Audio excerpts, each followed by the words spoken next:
à l'armée nationale. Parmi les 40 messages, il y a un message particulier que le Seigneur me donne de pouvoir adresser spécialement à notre armée nationale. Alléluia.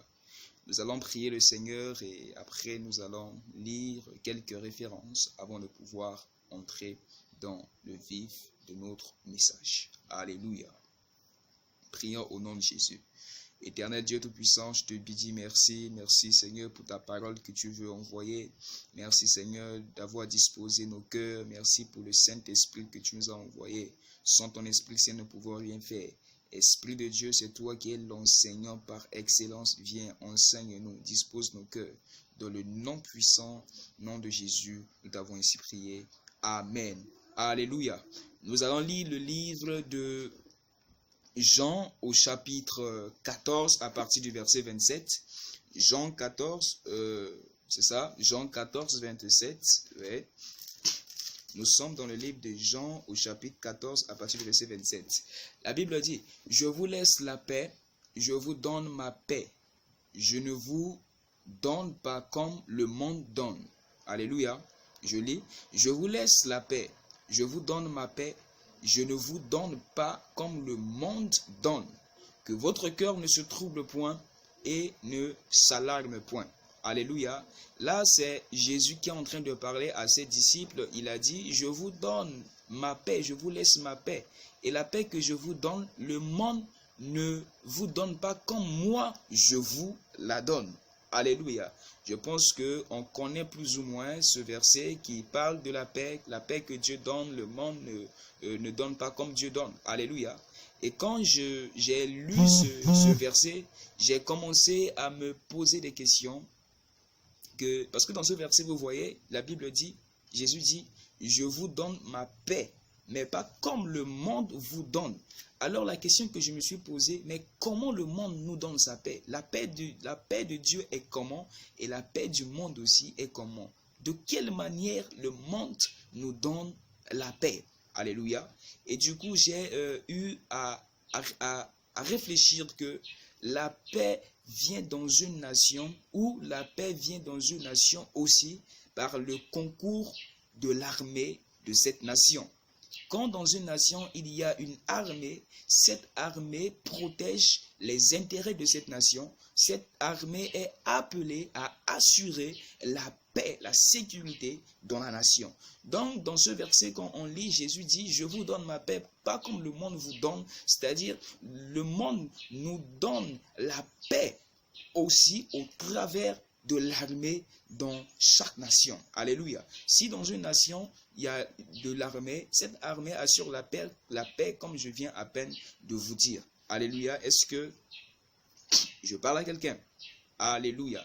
Dans une nation, la paix est installée par le concours de l'armée nationale.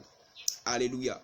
Et si on voit un peu plus loin, la Bible dit que Dieu est l'Éternel des armées, c'est-à-dire Dieu c'est un général d'armée, parce que Dieu dirige une armée, il a la connaissance sur une armée. Le Dieu que nous prions, Jésus qu'on sait, c'est vraiment un cavalier, c'est quelqu'un qui a la tête d'une armée, c'est quelqu'un qui dirige une armée. Parce que si on lit dans Josué, dans Josué le chapitre 5 à partir du verset 14, il est dit, il répondit, je dis Josué le chapitre 5 à partir du verset 14. Je dis encore Josué chapitre 5 verset 14. La Bible dit, comme vous venez, vous lisez en bas, en dessous, c'est affiché à l'écran.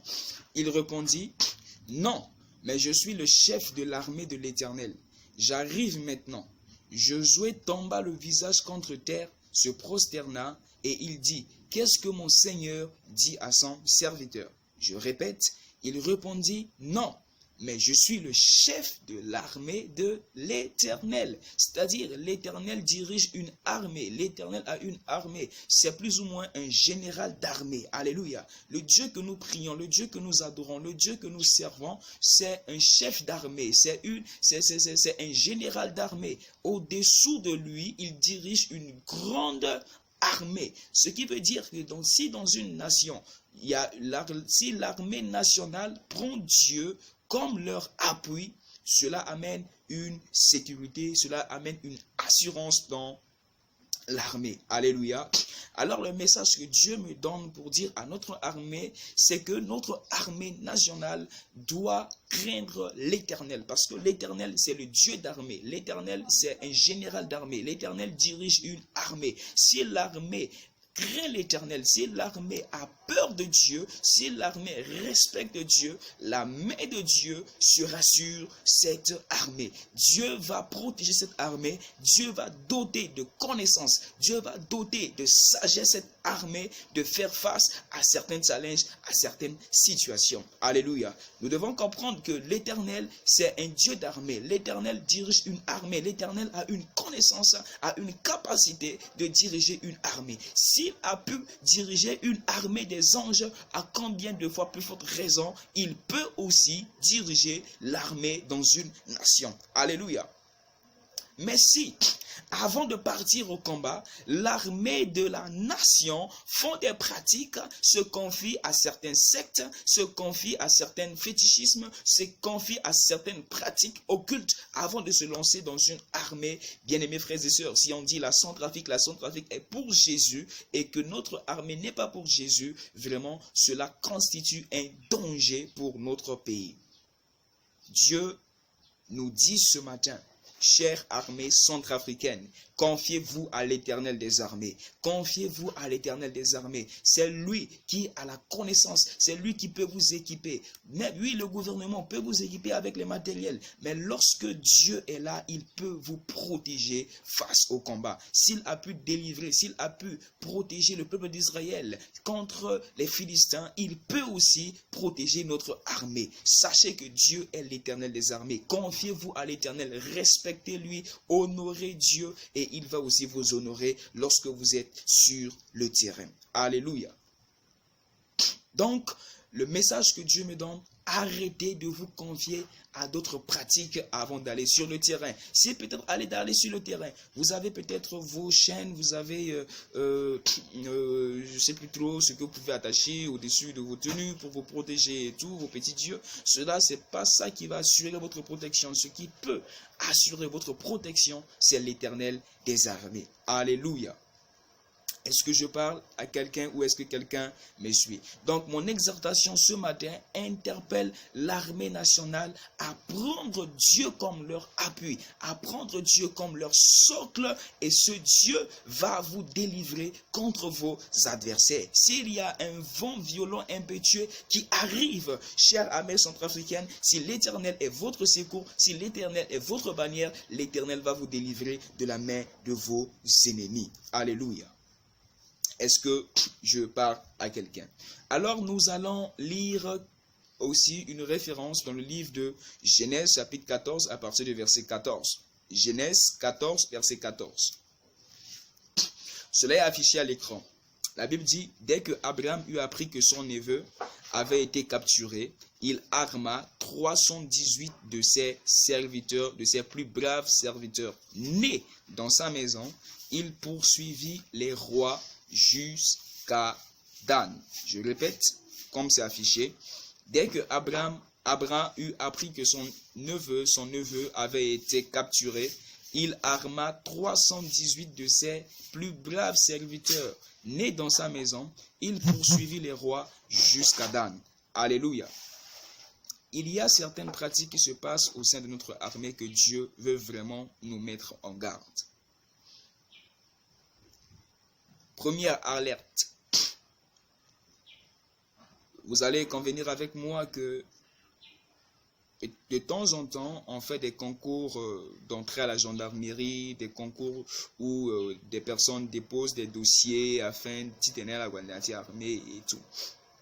Alors Dieu est en train de parler sur les critères de choix. So, parfois, la qui est recruté, canaz aussi à moi, former la armée.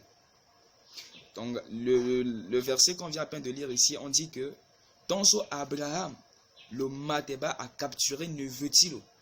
Il a choisi 318 de ses plus braves soldats. C'est-à-dire, choisis ton motif, ça amène choisir il faut choisir d'une complaisance à paix. Manière aussi et que nous Canada dossier tenait, il recrutait à aussi formé à la faire partie armée nationale à Ndiarnalet n'a pas paix. Il faut y arrêter à complaisance. Mon qui dossier famille quand les gens parlent de poser les dossiers, il faut atteindre un donio, il faut adosser un poconio et tout cela. Non, il n'y a pas de complaisance en matière d'armée. Armée, quand tu mérites, ton zona qui est brave à paix, il n'est pas brave. Mais parfois, avec moi-même, par complaisance, zona a aptitude, tu le gars, soldat paix. Mais parce que peut-être que même parents là qui mène quota zona place, maintenant on le recrute, maintenant il part fait partie de l'armée et maintenant ça constitue un danger pour la nation. Voilà pourquoi on envoie des gens sur le terrain, des personnes qui sont incompétentes, des personnes qui n'ont même pas la capacité d'être des soldats. Pourquoi? Parce que on les a recrutés peut-être par des fausses procédures. Alléluia. La Bible dit que Abraham a choisi 318 de ses plus braves soldats. Ce qui veut dire que Abraham en avait plus de 318 serviteurs. Mais il a étalé ses serviteurs, mais il a dit pour ce combat-là, je vais choisir les plus braves de mes serviteurs. Il n'a pas fait par complaisance, il n'a pas dit que non, comme lui là, peut-être c'est quelqu'un que j'aime beaucoup, c'est quelqu'un, non, dans l'armée, il n'y a pas de sentiment, bien aimé. Chers membres du gouvernement, si vous voulez peut-être lancer des formations pour recruter des gens, pour les former afin qu'ils fassent partie de l'armée nationale, ne le faites pas par complaisance. Ne arrêtez les complaisances. C'est le message du Seigneur qu'il me donne de vous les partager. Arrêtez de faire les choix par les complaisances.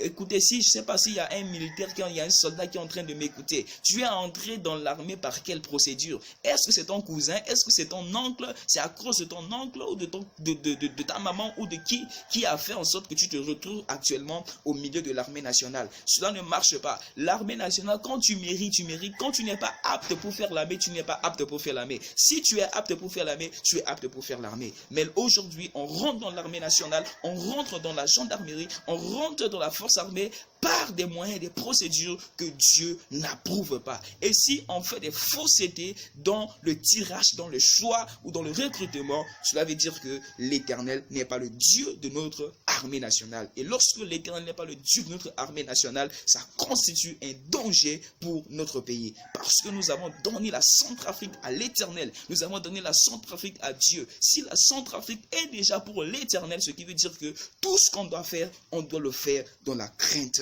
de l'Éternel. Alléluia. Abraham a choisi 318 de ses plus braves soldats. Chers membres du gouvernement, faisons très attention au choix ou au recrutement des personnes dans l'armée nationale. Complaisance à ton zona mérité le faire partie de l'armée nationale, il mérite. S'il n'est pas apte, il n'est pas apte. Alléluia. Parce que c'est l'avenir, c'est la sécurité, la paix de la nation en dépend.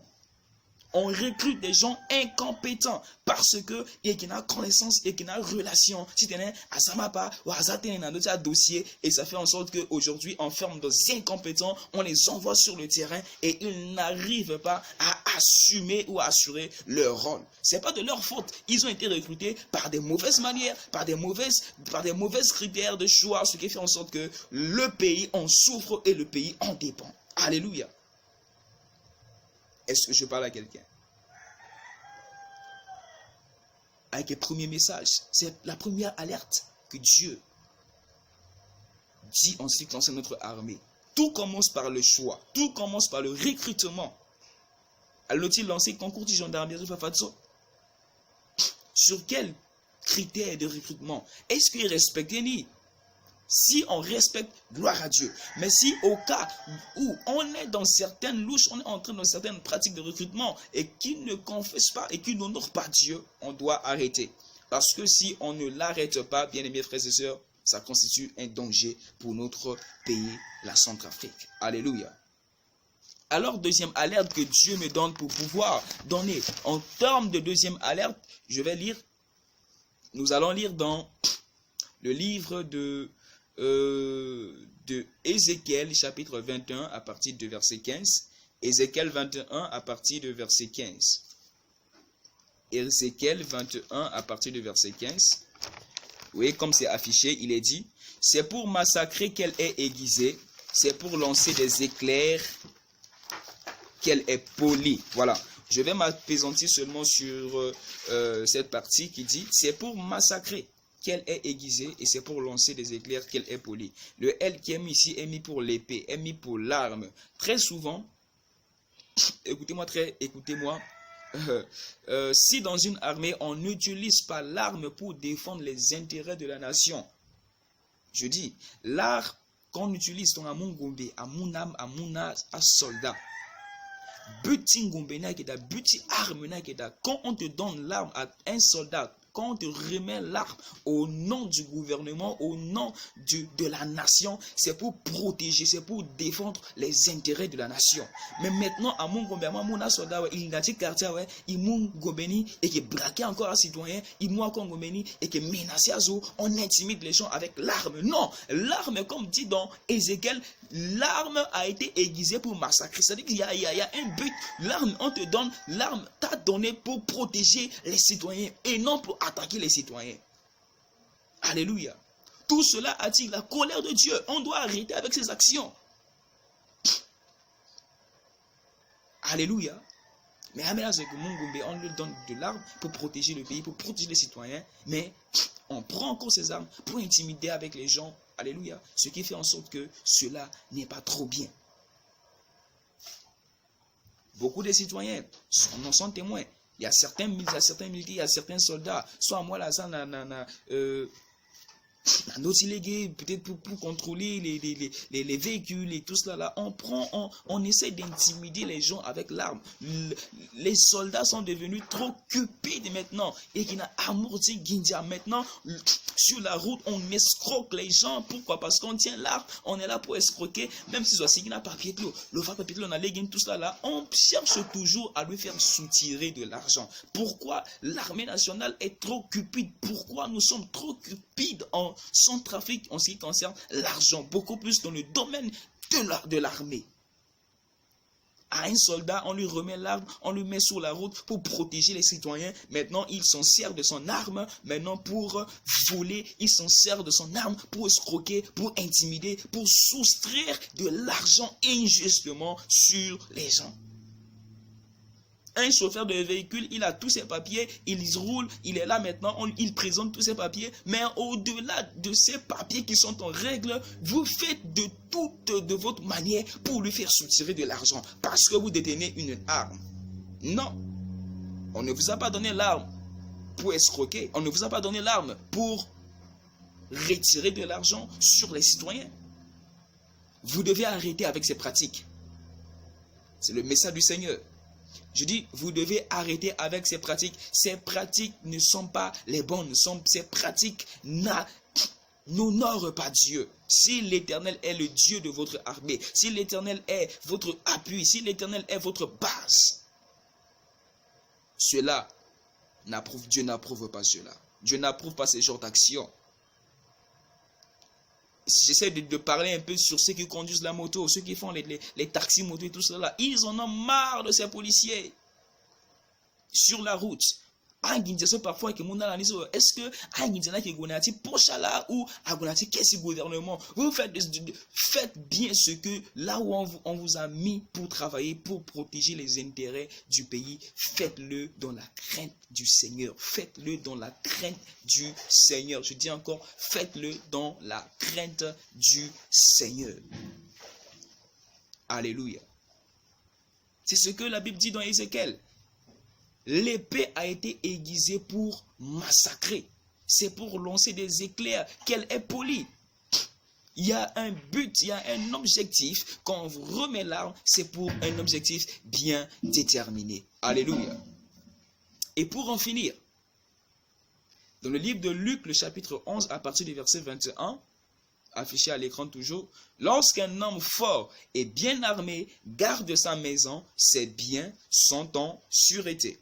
Je répète, lorsqu'un homme fort et bien armé garde sa propriété ou sa maison, ses biens sont en sûreté.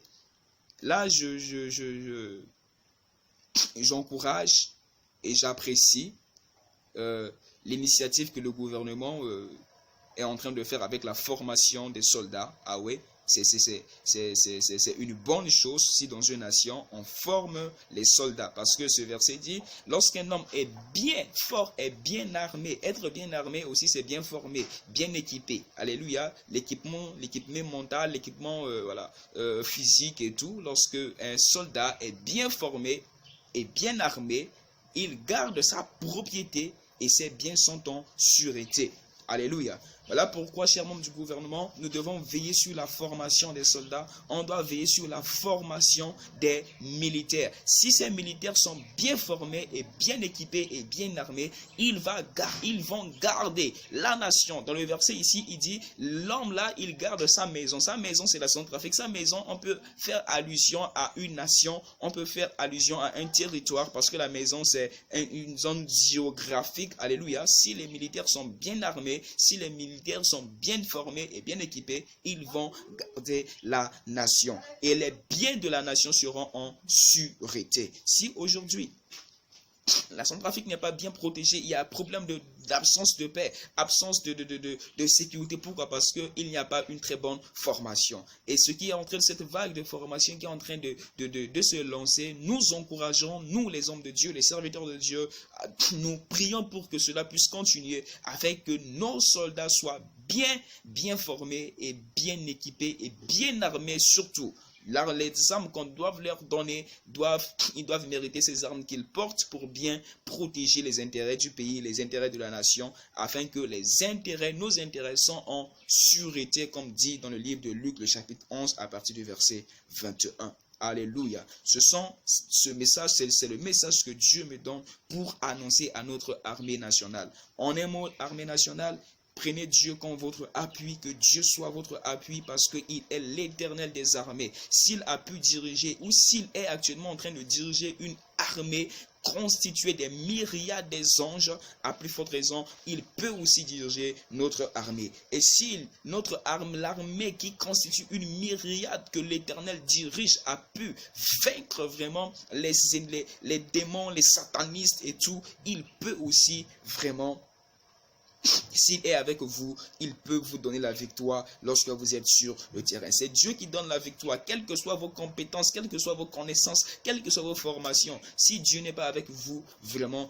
le malheur est là, la misère est là et vraiment, la mort règne. Alléluia. Voilà pourquoi vous devez prendre Dieu comme votre appui. Et si Dieu est votre appui, tout ce que vous le faites, faites-le dans la crainte du Seigneur. N'escroquez pas les gens avec votre arme. On ne vous a pas donné l'arme pour escroquer les gens. On ne vous a pas donné l'arme pour revenir la nuit, braquer les gens, piller les gens, escroquer, intimider avec votre arme, menacer, frapper les gens parce que vous tenez l'arme. Maintenant, certains soldats, quand ils ont l'arme là, ils pensent qu'ils sont des dieux. Non, c'est pas à cause de ton arme que tu tiens entre tes mains que ça te donne la possibilité de faire de n'importe quoi. Non, tu es là pour protéger la nation. Alléluia, tel est le message du Seigneur. Si vous avez écouté ce message, si ce message vous a vraiment fait du bien, faites-le passer à d'autres frères centrafricains afin qu'ils puissent écouter ces genres de messages et les partager à leurs proches qui sont peut-être des soldats qui font partie de l'armée afin qu'ils puissent prendre en sérieux ces genres de messages. L'Esprit du Seigneur est sur moi.